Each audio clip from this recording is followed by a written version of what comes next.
investigated this trend. Mommy, oh, not right now. Mama, I'll bring the iPad back later, okay? And the results are disturbing. Nightfam, if this reminds you of a kid in your life right now, you definitely cannot skip this video. And the data I'm about to share with you is essential for anyone living in today's time. He's just always in his own world. He really quiet for real unless he know you. This is the dark future of iPad kids, also known as the Generation Alpha. Apparently, this 8th grade kid cannot spell a single word correctly on this list. We're talking about anyone in your family who is 13 years old or younger right now. Kids who were born at the same time as the iPad in 2010. Kids who at 8 years old already had their first phone. And they're the only humans in the history of the world to have grown up with a gadget as a babysitter. Mama, I'll bring it back, okay? I mean, some of these kids haven't even experienced what it's like to get dirty and play outside with neighbors. They literally cannot comprehend a life without social media. And sadly, their parents have chosen the easy way out, using the iPad to shut them up. And don't get me wrong, I can kind of understand you. Many of you parents are just tired. That's why you do this. At least I want to hope so. But see, the temporary relief of 5 minutes when you're letting a gadget take care of your crying child has a permanent curse in exchange, and it lasts for a lifetime. And it's important to say that this isn't just my opinion. This is data. Just recently, school teachers came out saying these iPad-raised kids are doing really bad. Teachers who have taught their entire lives are just up and quitting their jobs now because they can't handle these kids anymore. The iPad kids are out of control. They can easily tap on touch screens, but cannot do basic things like reading or writing. They quite literally don't have the muscles built in their hands to write properly or have the stamina to write because these kids weren't using their hands enough as children. They tend to also get lower scores on language and critical thinking. And sure, they know how to navigate digital apps, but in exchange, they are years late in their education. I teach 7th grade. They are still performing on the 4th grade level. Are you joking right now? And these are future leaders, our future doctors, our future nurses, our future...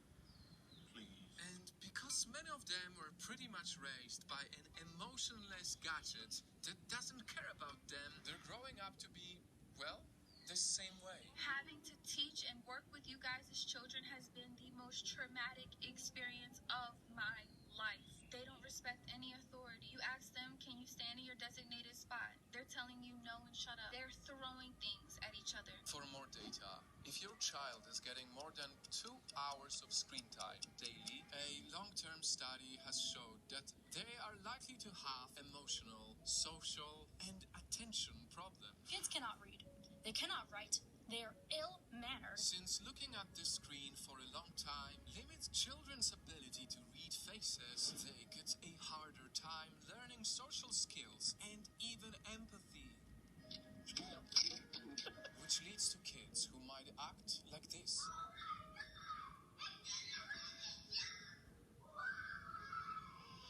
Like they have anger issues, because when you train them to have everything in an instant, they don't even get to learn about patience. I'm taking away your iPad. No. Give me the iPad. They don't even get a chance to be challenged or learn how to cope with difficult feelings. Okay. Right. They detach and disconnect. Well, then you can read and... And it is so heartbreaking that all of this wrong exposure is happening at such a crucial age. Because, for even more data, at the early age of 5, up to 90% of a child's brain has already developed, meaning whatever their brain learns within this period will lay the foundation of how they will be as an adult. Look, there's your books.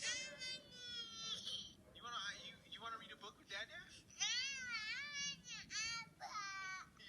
iPad? And guys, the reason why this is so urgent is because when it's too late to catch up on all these things because your child or your sibling or whoever was too busy only watching the screen, scientifically, it might be too late to revive them later on in their life. But I take a closer look, and she's playing a YouTube short, and the mom looks pissed, like she is totally out of it. Only time will tell how bad it could get. But given the alarming data in 2017 that nearly 80% of children have access to a tablet and that 1 out of 4 preschool-age kids has a digital device, we might be raising an entire generation of future adults who will not know how to innovate because they rarely played with toys that sparked their imagination. They probably have no imagination because their brain hasn't actually been forced to come up with any original thought. Who are more short-sighted than ever, ironically more connected but also more lonely and likely untrusting because they have been so exposed to the nasty side of reality through their screens. I mean, do you notice how our Gen Z teens today seem to suffer way more from anxiety, depression, ADHD, dysmorphia, and all the other mental health issues? That so many parents who grew up without iPads, without iPhones, without smart devices, act as if they have no clue what to pull out if they take the iPad away. That's why it's just so ironic because Steve Jobs himself, who created the iPad, once said that he would never allow his own kids to use them. The Apple founder actually would not let his own kids play with computers. Because he himself knew he created an addictive machine that is specifically manufactured for your kids to get hooked. Yes, your kids are being targeted with overstimulation, with YouTube channels like CoComelon, using the brightest colors, flashing lights, and memorable music, all acting like stimulants in children's minds. They won't be able to resist this. They are almost hypnotized by it. And soon, like junkies who need to get their next fix, everything else to them in the real world will pale in comparison. But won't even watch the hockey game because they're too busy playing a game of hockey on the iPad instead of watching the hockey in real life. Because now that they are raised by the algorithms, they are bored by reality. Until the online world they always watch starts to blend with their real life, and they find it difficult to see the difference between both. I mean, let's be honest, I'm sure you've noticed how some kids these days already speak and act like they are in videos. And perhaps the most disturbing thing is not just what they watch, but who is watching them. If you don't guard your child enough, they can encounter evil channels on YouTube or TikTok that fool kids with twisted versions of cartoons. On the left of the screen, there's the real episode of Peppa Pig, and on the right, that fake that you're talking about, fear, torturous appearance. If you post your kid's face on social media, it can be free for any creep to view and download. And if you don't monitor what music or shows they consume, they will start idolizing questionable people, normalizing horrible things way too soon. You guys' daughters are twerking at 5.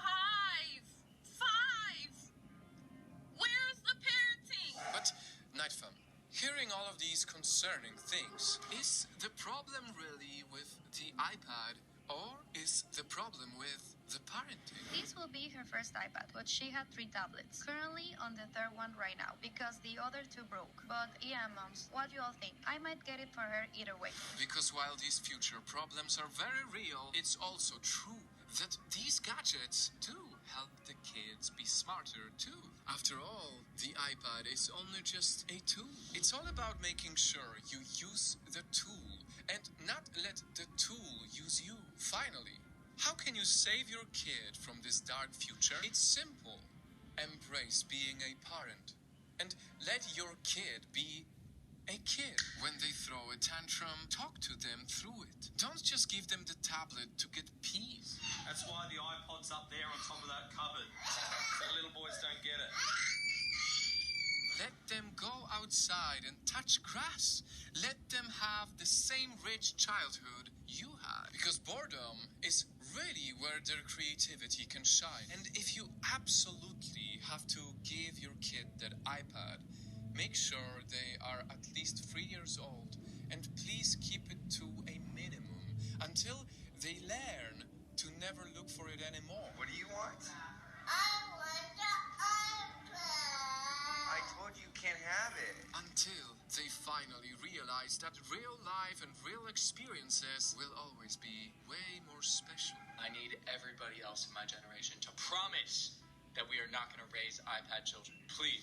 Nightfam, with an open heart and genuine interest to make this world a better place, please share this video with your friends and family. If you believe that iPad kids deserve a better future, and if we care enough to make this come true, we should start by giving them a better childhood.